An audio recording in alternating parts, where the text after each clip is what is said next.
नमस्कार, मैं अंकित मिश्रा और आप देख रहे हैं the legal observer show. Amazon Prime पे हाल ही में आई web series the guilty minds में कोर्टरूम की कार्यवाही को न सिर्फ करीब से दिखाया गया है, बल्कि यूं समझिए हूबहू स्क्रीन पर उतारा गया है। इस वेब सीरीज पर चर्चा करने के लिए हमारे साथ मौजूद हैं सीरीज की राइटर और डायरेक्टर शेफाली भूषण मैम। इस फिल्म को दर्शकों से बहुत ही अच्छा रिस्पॉन्स मिला है, खासकर लीगल फर्टेनिटी के जो लोग हैं इसकी बहुत तारीफ कर रहे हैं। कैसा महसूस हो रहा है? मेहनत सफल रही? बहुत प्यार दर्शकों से और इंडस्ट्री के लोगों से और क्रिटिक्स से सबसे मिला है। 22 अप्रैल को रिलीज हुई थी, तो अब समझ लीजिए आप 1.5 महीना होने को है। तो बहुत ज़्यादा ओवरवेलमिंग रिस्पॉन्स हमको मिला है। हर तरह से लोगों को पसंद आई है और सबसे बड़ी बात कि शायद इसने लोगों को सोचने पे मजबूर किया है, जो मुद्दे हम उठा रहे हैं उन पे। तो सबसे बड़ी बात एक निर्देशक लेखक के लिए यही हो सकती है। जी मैम, जैसा आपने बताया कि ये 10 एपिसोड में बने हैं और 10 एपिसोड में 10 अलग अलग कहानियां हैं, 10 अलग अलग महत्वपूर्ण मुद्दे हैं। आप इसमें होमोसेक्सुअलिटी के ऊपर बात करती हैं, आप इसमें कंसेंट के ऊपर बात करती हैं, यूथ को आपने एड्रेस किया है डेटिंग एप्स के जरिए, गेमिंग एडिक्शन के जरिए। बहुत बड़ा मुद्दा है ये। तो ये आइडियाज कहाँ से आए? थॉट प्रोसेस क्या था इसके पीछे? देखिए, शुरुआत हमने की थी इस फॉर्मेट के साथ कि हम 10 एपिसोड्स की सीरीज बनाएंगे जिसमें कि 10 अलग अलग केसेस को एक्सप्लोर करेंगे। और वेब सीरीज में काम इतना ज़्यादा होता है, लिखाई का भी काम इतना ज़्यादा होता है, आपको इतनी सारे पैरेलल ट्रैक्स भी चलाने पड़ते हैं। अच्छा कंटेंट अगर आप बनाना चाहते हैं तो समझ लीजिए तकरीबन 450 मिनट, मतलब कि कम से कम 3 या 4 फिल्मों के बराबर कंटेंट है। तो अगर आप चाहते हैं कि ये ओवरऑल सब अच्छा रहे, तो फिर आप ये अच्छा होता है कि एक राइटर्स रूम का फॉर्मेट है इस मीडियम में स्पेशली, जिसमें कि कई लोग राइटर्स रूम में जुड़ते हैं और लिखाई में सहयोग करते हैं। तो मैंने शुरुआत की थी और मानव भूषण जो मेरे को राइटर हैं, मैंने और मानव ने शुरुआत की थी। फिर उसमें जुड़े जयंत सोमलकर जो मेरे को डायरेक्टर भी हैं, और बाद में जुड़ी दीक्षा गुजराल जो एक प्रैक्टिसिंग लॉयर भी हैं। तो हम 4 लोगों ने मिलके इसे लिखा है। तो बहुत सारे क्या होता है कि कलेक्टिव ब्रेनस्टॉर्मिंग में अलग अलग लोगों के जो पसंदीदा टॉपिक्स होते हैं या एरियाज होते हैं जिसमें कि वो ज़्यादा उनको जानते समझते हैं, उस तरह के आइडियाज आते हैं और एक पूल में सब आप लोग मिलके बैठ के डिस्कशन करके फिर डिसाइड करते हैं कि कौन सा मुद्दा उठाना है। तो काफ़ी सारे मैं बताना चाहूँगी कि जो टेक्नोलॉजी ड्रिवन आइडियाज़ हैं, गेम एडिक्शन या ड्राइवरलेस कार का एक्सीडेंट या गेमिंग ऐप या आर्टिफिशियल इंटेलिजेंस के जो मुद्दे हैं, ये डेफिनेटली मानव भूषण जो मेरे को राइटर हैं उनकी तरफ से आए, क्योंकि वो खुद उन्होंने मैथ्स में PhD की है, वकालत भी पढ़ी है, तो उनका दिमाग टेक्नोलॉजी को लेके बहुत सक्रिय है, बहुत चलता है, उस एरिया के बारे में वो जानते हैं। फिर जब एक मुद्दा एक जना सजेस्ट करता है, फिर हम ऑब्वियसली सब लोग उस पर रिसर्च करते हैं, उसको समझते हैं, फिर उस पर लिखाई शुरू करते हैं। हम बात करेंगे फिल्म के कैरेक्टर्स पे। कहानी तो बहुत ही वाकई लाजवाब है, बट कहानी से फिल्म पूरी नहीं होती। फिल्म में फिर कैरेक्टर्स लाने पड़ते हैं। जो कैरेक्टर्स आपने गढ़े हैं, कश्यप हुई, दीपक हुए। कश्यप बहुत स्ट्रांग वुमेन है, वो बहुत ही मजबूत लॉयर है, वो लड़ती है, लोगों के लिए लड़ाई करती है, बट वो अपने में कहीं कमी उसके में अंदर रहती है। सेक्सुअल हरासमेंट के मुद्दे पे वो बहुत लेट बोलती है। तो ये कैरेक्टर्स मैम कहाँ से आपने चुना? फिर से वही बात है कि एक राइटर्स रूम में सबके एक्सपीरियंसेस आते हैं, सबकी सोच उसमें उतरती है, तो इसलिए उसका दायरा बहुत ज़्यादा बड़ा हो जाता है। और कैरेक्टर्स जहाँ तक सवाल है, ऑब्वियसली आप जो भी लिखते हैं, आपने कुछ वैसा इंसान देखा होता है या आपने जाना होता है, और आप तभी उसमें एक सच्चाई की रंगत ला सकते हैं अगर आप उसको रिलेटेबल बनाएं और आप ऐसा कैरेक्टर गढ़ें जो कि लोग, जो आपके दर्शक भी हैं, वो भी या तो उन्होंने ऐसे जने को जाना है नज़दीक से, या उन्होंने कम से कम ऐसा वो इमेजिन कर सके कि हाँ, एक ऐसा रियल इंसान है, इस तरह का रियल इश्यूज वो फेस कर सकता है। तो जितनी आप जिंदगी जीते हैं और आप लोगों से इंटरैक्ट करते हैं, आप एक सोसाइटी में रहते हैं, आप अखबार पढ़ते हैं, आप फिल्में देखते हैं, आप इन्फ्लुएंस होते हैं, जो परेशानियां लोगों की जिंदगियों में हैं या जिन मुद्दों से वो डील करते हैं, तो उस तरह की चीजें आप जब कैरेक्टर्स के लाइफ में भी ऐड करते हैं तो उससे वो धीरे धीरे कैरेक्टर बहुत रियल होता चला जाता है। एंड आई थिंक वही आई एम वेरी प्राउड कि हम ऐसा सक्सेसफुली कर पाए। आप खुद आपकी फैमिली बैकग्राउंड लीगल है और दीपक का कैरेक्टर मुझे कहीं ना कहीं लगता है कि वो रियल लाइफ इंस्पायर्ड ही होगा। सॉरी, आपकी आवाज टूट गई थी बीच में, फिर से कहिए। आपकी फैमिली बैकग्राउंड लीगल ही है और मुझे लगता है दीपक का जो कैरेक्टर है वो कहीं ना कहीं रियल लाइफ से इंस्पायर्ड है आपके। मैं सही हूँ? नहीं, दीपक का कैरेक्टर मेरी लीगल लाइफ से या मेरे परिवार से बिल्कुल इंस्पायर्ड नहीं है, लेकिन क्योंकि मैंने एक ऐसे परिवार में जन्म लिया जहाँ पे बहुत सारे वकील हैं, तो ऑब्वियसली आप वो भाषा सुनते हैं घर पे और आप उन मुद्दों के बारे में चर्चा होती सुनते हैं, तो आपके दिमाग में वो एक नेचुरल लैंग्वेज भी एंटर करती है, सबकॉन्शियसली ही सही। लेकिन ऐसा मैं बिल्कुल नहीं कहूंगी कि दीपक किसी से भी इंस्पायर्ड है। दीपक बल्कि एक थोड़ा सा टेढ़े काम करने वाला या किसी तरह से केस जीतने की कोशिश करने वाला है, तो मैं बिल्कुल बहुत जोर से कहूंगी कि वो बिल्कुल भी मेरा परिवार बहुत ही आदर्शवादी वकीलों का है, तो ऐसा मैं बिल्कुल भी नहीं कहूंगी। नहीं, मुझे जिस तरह से केस वो जीतता है, वो कोर्ट में जिस तरह बहस करता है, तो एक वकील के अंदर ये क्षमता होती है ये करने की, तो उस लिहाज से मैंने कहा ये बात। मैम, कास्टिंग की बात करेंगे। फिल्म में कास्टिंग जो आपने की है, आपने सोचा था कभी कि मतलब कोई कैरेक्टर आपके दिमाग में था कि ये अगर कैरेक्टर कोई बड़ा स्टार प्ले करे तो बेहतर होगा, या फिर जैसे होता गया आपने रास्ते पे चलते गया?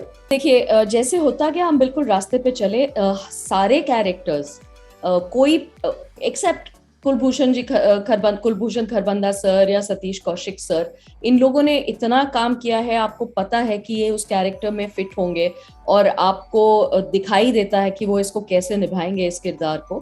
तो उनको छोड़ के बाकी जैसे कश्यप या दीपक या जितने भी बाकी के कैरेक्टर्स, यंगर कैरेक्टर्स हैं, वो सब एक ऑडिशन की प्रोसेस के थ्रू ही आए हैं। और हमने लिखते वक्त ऐसा नहीं सोचा था कि ये कैरेक्टर हो। बेसिकली देखिए, हमारी सोच अच्छे एक्टर्स को लेके होती है, तो जो भी एक्टर बहुत अच्छे से उस किरदार को समझ के उसको निभा पाएगा या जो जिस ऑडिशन में बहुत कन्विंसिंग लगेगा, हम डेफिनेटली उसके साथ जाते हैं। फिल्म में मैम कोर्ट रूम को बहुत वास्तविक तरीके से दिखाया गया है। हमने इसके पहले जो फिल्में देखी हैं उसमें सनी देओल कोर्ट के अंदर चिल्लाते हैं, गोविंदा अपने हाथों में आग लगाकर दौड़ते हैं, जो वाकई कोर्ट में ऐसा कभी होता नहीं है। तो ये वास्तविकता आप कैसे लेके आई अपने स्क्रीन पे? और एक और सवाल है मैम कि जब आप कहानी लिख रही थी तो डे वन से आप क्लियर थी कि मेरी जो कोर्ट होगी वो इसी तरह से दिखेगी या फिर फिल्मी दिखेगी? नहीं, ये तो बिल्कुल क्लैरिटी थी कि जो कोर्ट है वो बिल्कुल रियलिस्टिक दिखनी चाहिए। और क्योंकि इतने अलग अलग तरीके के कोर्ट होते हैं, सुप्रीम कोर्ट बिल्कुल ग्रैंड और एकदम अलग उसका ऑरा है। हाई कोर्ट्स, हम हाई कोर्ट में गए नहीं है शो में, लेकिन फिर भी हाई कोर्ट अलग होता है। डिस्ट्रिक्ट कोर्ट्स हर एक अलग होते हैं। जैसे अगर आप दिल्ली में ही देख लें, हम लोग पूरी टीम के साथ हमने बहुत सारे डिस्ट्रिक्ट कोर्ट्स या sessions courts, lower courts visit किए। हम 30 हजारी गए, हम पटियाला हाउस गए, हम साकेत गए। तो हमने उन सब के कुछ एलिमेंट्स डालने की कोशिश की है, क्योंकि जिस एरिया में कोर्ट है उस एरिया के कुछ चीजें उसके कंस्ट्रक्शन में, उसके डेकोर में, उसके पूरे अंदाजे बयां में आ जाती हैं। तो इसलिए हमने भी उसी तरह से, अगर हम एक जालना का छोटा कोर्ट दिखा रहे हैं तो वहां पे किस तरह की पेंटिंग्स टंगी होंगी दीवार पे या उसका किस तरह का स्ट्रक्चर होगा, शायद थोड़ा आड़ा तिरछा भी हो सकता है। बिल्कुल हमने किसी कोर्ट को कॉपी करने की कोशिश उस तरह से नहीं की है, लेकिन कुछ बारीकियां, जैसे हमने अपने दिमाग में पटियाला हाउस सोचा है कुछ कोर्ट्स के लिए, कुछ केसेस के लिए, तो उनके लिए हमने उसके आर्ट डायरेक्शन में, जैसे फायर प्लेसेस हैं पटियाला हाउस, क्योंकि एक मतलब राजसी भवन था और उसके बाद वो कन्वर्ट हुआ पटियाला हाउस कोर्ट में, तो वहाँ फायर प्लेस है एक्चुअली। या जिस तरह का उसका कॉरिडोर है, या जिस तरह के उसके पत्थर का अरेंजमेंट है, हमारे प्रोडक्शन डिजाइनर ने हूबहू उसी तरह का उसको डिजाइन किया। तो ये उनकी तारीफ है प्रोडक्शन डिजाइनर की। मैम फिर दोबारा हम कैरेक्टर्स पे आएंगे, जो किरदार हैं मूवी के, दीपक सीरीज के माफी चाहूंगा मैम, जो किरदार हैं कसफ हैं, दीपक हैं, ये बहुत ही अच्छे से अपने किरदार के अंदर ढल गए थे इस सीरीज के अंदर। तो रियल लाइफ प्रैक्टिस कैसे कराई उनको, मतलब जो काम उन्होंने किया मूवी से पहले, कोर्ट गए, उन्होंने किसी वकील के साथ समय गुजारा, कैसे हुआ ये सब? दोनों ने बहुत मेहनत की, बल्कि सभी ने। वो लोग दोनों अपने लॉयर फ्रेंड से उन्होंने बातचीत की, वो कोर्ट भी गए दोनों, और उन्होंने ऐसे कैरेक्टर्स या ऐसे लॉयर्स ढूंढने की, देखने की, समझने की कोशिश की जिस तरह का उनका कैरेक्टर लिखा गया था। उन्होंने मुझसे बहुत चर्चा की, क्योंकि मैंने देखे हैं बहुत सारे वकील घर पे भी, और मैं कोर्ट्स में भी गई हूँ कई बार अपने भाई के साथ या अपने पिताजी के साथ। तो उन्होंने मुझसे भी बहुत चर्चा की। और ऐसा नहीं होता कि एक वकील या कोई भी वकील एक ही तरह के होता है। जैसा हम लाइफ में होते हैं, कुछ ना कुछ वो हमारी पर्सनालिटी भी हमारे आर्ग्यूमेंट स्टाइल में रिफ्लेक्ट करती है। तो जैसा कि हमने किरदार लिखा था, उसी के बेसिस पे वो कैसे आर्ग्यू करेगा और उसका क्या तरीका होगा बेस्ट पॉसिबल आर्ग्यूमेंट करने का, या जज को अपनी तरफ खींचने का, या अपने आर्ग्यूमेंट से कन्विंस करने का, वो सारा कुछ एक कैरेक्टर इन टोटलिटी जो जैसा बनकर निकल कर आता है, वैसा ही उसका आर्ग्यूमेंट स्टाइल भी होता है। तो दोनों ने बहुत मेहनत की, हर तरह से रिसर्च की और समझा, और फिर एक पूरी ऑनेस्टी के साथ जो लिखा गया था, जो स्क्रिप्ट लिखी थी, उसके प्रति पूरी शिद्दत के साथ उस किरदार को निभाया। मैम अब आपके बारे में थोड़ा बात कर लेते हैं। आपने दिल्ली यूनिवर्सिटी से बैचलर्स किया, फिर आप जामिया एमसीआरसी से मास कॉम आपने किया। एक फैमिली जहां, मैं अगर गलत नहीं हूं तो 10 में से 9 वकील हैं, आप अलग अलग क्षेत्र में आ गए, आपने फिल्मी करियर चुना। ये कैसे हुआ? ये रुझान कैसे आया? किसी ने आपको वकालत के लिए प्रेशराइज नहीं किया? प्रेशराइज तो बिल्कुल नहीं। मेरे पिताजी का हमेशा से ये मानना है कि कोई भी इंसान अच्छा काम तभी कर सकता है जब वो ऐसा काम करे जो उसके मन मर्जी का है। तो इसलिए उन्होंने कभी किसी को, अपने बच्चों को तो बिल्कुल भी नहीं प्रेशराइज किया। तो जिसका जो मन किया उसने किया। मैंने वकालत करने की सोची जरूर थी, और जब मैं कॉलेज में थी तो पिताजी ने मुझे कुछ कॉन्ट्रैक्ट लॉ वगैरह ऐसा समझाना भी शुरू किया था इनफॉर्मली। लेकिन उसके बाद मैं थिएटर करने लगी। मैंने दिल्ली में एक्ट 1, पहले मैं ड्रामा टेक करके एक ग्रुप था, उसके साथ जुड़ी, मैंने कुछ नाटक उनके साथ किए। उसके बाद मैंने एक्ट 1 एक नाटक था जिसको एन के शर्मा जी चलाते हैं, उनके साथ कई नाटक किए। मैं काफ़ी साल तक एक्ट 1 के साथ जुड़ी रही। और मैं डेफिनेटली ये कहना चाहूँगी कि एक्ट 1 का उन लोगों पे, जो लोग एक्ट 1 के साथ जुड़े रहे हैं, बहुत उनकी सोच पे, उनके पूरी क्रिएटिव प्रक्रिया पे, तरीके पे बहुत गहरा असर पड़ा है। बहुत सारे एक्ट 1 के हमारे मित्र हैं जो बहुत इस इंडस्ट्री में बहुत ही बढ़िया काम कर रहे हैं। कुछ मेरे दोस्त एक्ट 1 के इस शो में भी थे, सीरीज में भी उन्होंने कुछ किरदार निभाए। तो उसका एक बहुत बड़ा क्रिएटिव सोच पे असर पड़ा। फिर जामिया ने मुझे टेक्निकली ट्रेन किया और इस मीडियम में आने का कॉन्फिडेंस भी दिया। तो उस तरह से सब चीज़ों का समावेश हुआ मेरे करियर में, और कड़ियाँ जुड़ती जाती हैं और आप एक तरफ चल पड़ते हैं। तो इस तरह से हुआ। जामिया से तो मैंने भी पढ़ाई की है मैम। जामिया के बारे में कुछ बात करेंगे मैम? कुछ बताएंगे अपनी यादें उससे जुड़ी हुई?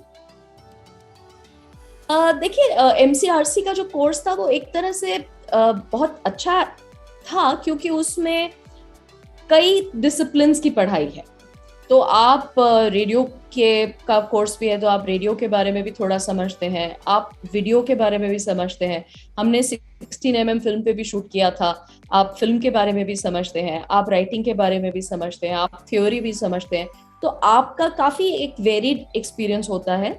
और फाइनली ऑफ कोर्स जब आप प्रैक्टिकली बनाते हैं, जो भी आपके स्टूडेंट प्रोजेक्ट्स होते हैं, और आप एक टीम के साथ मिलके बनाते हैं, तो वो सारी चीज़ें जो इस इंडस्ट्री के लिए ज़रूरी होती हैं वो आपको समझ आती है। बट हैविंग सेड दैट, मुझे लगता है कि असली सीखना आपका काम करने के दौरान ही होता है। आप कितने भी अच्छे इंस्टीट्यूट से पढ़ें और वो आपके साल स्टूडेंट ईयर्स एंजॉय करें, लेकिन फाइनली आपको आपका जीवन, आपकी लर्निंग्स जितनी भी होती हैं लाइफ को देख के, और फिर जब आप काम करते हैं और अपने ही काम को अगर आप थोड़ा भी ऑब्जेक्टिवली देखते हैं तो आपको धीरे धीरे धीरे चीजें समझ आती है और आपकी ग्रोथ होती है। हाँ मैम, अब हम बात करेंगे फिल्म में जो बदलाव होता है। जैसे मैं बार बार एक गलती कर रहा हूँ, मेरे मुंह से मूवीज निकल रहा है जबकि ये वेब सीरीज था। तो ओटीटी प्लेटफॉर्म ने क्या मौका दिया है वास्तविक फिल्में, जैसे हम बात कर रहे थे सनी देओल कोर्ट में चिल्लाते हैं, वो फिल्मों का कॉन्सेप्ट था। आज की डेट में वास्तविक चीज़ें ज़्यादा दिख रही हैं, चीज़ों को बहुत अच्छे तरीके से स्क्रीन पर उतारा जा रहा है और दर्शक उसको भरपूर रिस्पॉन्स दे रहे हैं। मसाले फिल्में पिट रही हैं, बड़े स्टार्स की मूवी बिना कंटेंट के आ रही है वो पिट जा रही है। बट ओटीटी प्लेटफॉर्म्स ने कितना आप लोग को क्या बोलते हैं विश्वास दिया है कि हाँ मैं एक अच्छी स्टोरी के साथ फिल्म बना सकती हूँ बिना स्टार्स के? बहुत ज्यादा ओटीटी ने पूरा, मैं कहूंगी कि ओटीटी एक तरह से गेम चेंजर है इस मीडियम के लिए। हालांकि पर्दे पर भी जो फिल्में आ रही हैं उनमें एक बहुत बड़ा बदलाव आया है और वो रियलिज्म की तरफ जा रही हैं। ऑडियंस भी उस चीज को लेके मैच्योर होती जा रही है। पहले ऑडियंस सिर्फ एंटरटेनमेंट ही चाहती थी, अभी भी एंटरटेनमेंट चाहती है, लेकिन हाँ कुछ बिल्कुल वो ऐसी चीजों का एक्सेप्ट करना चाहते हैं जो सोचने पे उन्हें मजबूर करें या उन्हें किसी चीज के बारे में इन्फॉर्म करें या बताएं और रियलिस्टिक हो। वो डेफिनेटली रिलेट करते हैं कैरेक्टर्स के साथ, सिचुएशंस के साथ, और वो ऐसी फिल्में बहुत ज्यादा अप्रिशिएट करते हैं, फिल्में भी और सीरीज भी। तो ओटीटी ने ये किया है कि काम का स्केल बहुत ज्यादा बढ़ गया है, बहुत ज्यादा काम हो रहा है, बहुत ज्यादा कंटेंट के लिए स्पेस है, बहुत ज्यादा उनको समझ में आया ओटीटी प्लेटफॉर्म्स को कि लोग हैं और छोटे शहरों में भी हैं, गांवों में भी हैं, जहां पे उनका कंटेंट पहुंच रहा है जहां तक। तो इसलिए इतनी ज्यादा अपॉर्चुनिटी बढ़ गई है कि आप अलग अलग तरीके की कहानियां बना सकें। और हाँ, स्टार्स, क्योंकि शुरू में स्टार्स ओटीटी पे आना नहीं चाहते थे, अब आ रहे हैं। तो ऐसा नहीं है कि तो जो फिल्म में हो रहा है वही ओटीटी पे भी हो रहा है, कि हम ऐसी कहानियां जो बिना स्टार्स के अच्छी राइटिंग के साथ, अच्छी प्रोडक्शन वैल्यूज, अच्छे डायरेक्शन के साथ हम वो कहानियां लोगों तक पहुंचा पा रहे हैं। और क्योंकि लोगों को वो पसंद भी आ रही हैं, इसलिए कॉन्फिडेंस बढ़ रहा है इंडस्ट्री में कि हम ऐसे मेकर्स को मौका दें बनाने का जो कि अलग तरीके की कहानियां कहना चाहते हैं। सिर्फ एक तरीके की कहानी कहने का चलन मेरे ख्याल से अब बहुत कम हो गया है। अलग अलग तरीके की, अलग अलग मुद्दों पे और छोटे अपकमिंग एक्टर्स के साथ, सिर्फ स्टार्स के साथ ही नहीं पर अच्छे एक्टर्स के साथ कहानियां कहने का रिवाज बहुत बढ़ गया है। मैम, सीजन 2 पर क्या अपडेट है? और ये सिर्फ सीजन 2 तक रहेगा या सीजन 3, 4 सूट्स का इंडियन वर्जन होने वाला है? नहीं, मैं किसी का भी इंडियन वर्जन इसको नहीं कहूंगी। हर एक काम का, हर एक स्क्रिप्ट का और एक शो का अपना अस्तित्व होता है। तो डेफिनेटली देखिए, इसमें पोटेंशियल तो है ही, क्योंकि हमारा फॉर्मेट ही ऐसा है कि हम हर एपिसोड में एक नया केस उठाते हैं। तो अगर Amazon को लग रहा है कि ये रिस्पॉन्स अच्छा आया, जो कि आया है, तो इंशाल्लाह सीजन 2 बनेगा। अभी मैं इस पे कोई ऑफिशियल टिप्पणी देने की पोजीशन में नहीं हूँ, लेकिन हाँ मेरी उम्मीद है कि सीजन 2 और इंशाल्लाह कितने भी सीजन्स इस तरह के शो के बन सकते हैं, क्योंकि मुद्दों की कोई कमी नहीं है हमारे देश में या दुनिया में। तो आपके साइड से काम तो चल रहा होगा ना सीजन 2 को लेके? देखिए, मैं इस पे कोई ऑफिशियल अभी टिप्पणी नहीं दे सकती। ठीक है मैम। और क्या प्रोजेक्ट्स हैं आपके पास अभी? लीगल क्षेत्र से जुड़ी फिल्में करनी है या फिर कुछ नया आप ट्राई कर रहे हो? नहीं, देखिए बहुत कुछ है, कई सारी चीजें हैं पाइपलाइन में, और हम बहुत फॉर्चुनेट हैं कि बहुत ही अच्छा रिस्पांस दर्शकों से भी और इंडस्ट्री से भी मिला है। तो बहुत लोग हमसे संपर्क कर रहे हैं और बात कर रहे हैं कि हम साथ में क्या कर सकते हैं। तो देखिए, समय तो लिमिटेड होता है और आप ऐसा भी नहीं कर सकते कि आप 10 चीजें साथ में करना शुरू कर दें जिससे कि क्वालिटी सफर करे, क्योंकि आपने एक काम एक अच्छे तरीके से किया है जिसमें वक्त देना पड़ता है। जब तक जो जना उसकी बागडोर संभाले वो उसको पूरा तरह से वक्त और ध्यान नहीं देता, तब तक वो काम उतना अच्छा मेरे हिसाब से नहीं हो सकता। इसलिए मुझे भी बहुत सिलेक्टिवली और अच्छे तरह से सोचना पड़ेगा कि मैं एग्जैक्टली किस चीज में कमिट करूं। बट हाँ, पाइपलाइन में काफी सारी चीजें हैं, बहुत सारे साल ऐसे गए हैं जहाँ पे हमने स्क्रिप्ट्स लिखी हैं और उनको बनाने की कोशिश की है, चाहे वो फिल्म्स हो चाहे वो सीरीज हो। तो कई सारे आइडियाज अपने दिमाग में, अपने बक्से में हैं, अपने लैपटॉप के अंदर हैं। तो अब वक्त है कि वो बाहर आएंगे, लेकिन हाँ, किस क्रम में आएंगे अभी कहना मुश्किल है। मैम, आपसे बात करके बहुत ही अच्छा लगा। आपको बहुत बहुत बधाई एक बार फिर से इस फिल्म के लिए। आगे कोई प्रोजेक्ट्स आएंगे तो दोबारा हम आपसे जरूर जुड़ेंगे। आपका बहुत बहुत धन्यवाद। जरूर, शुक्रिया, आपका भी शुक्रिया।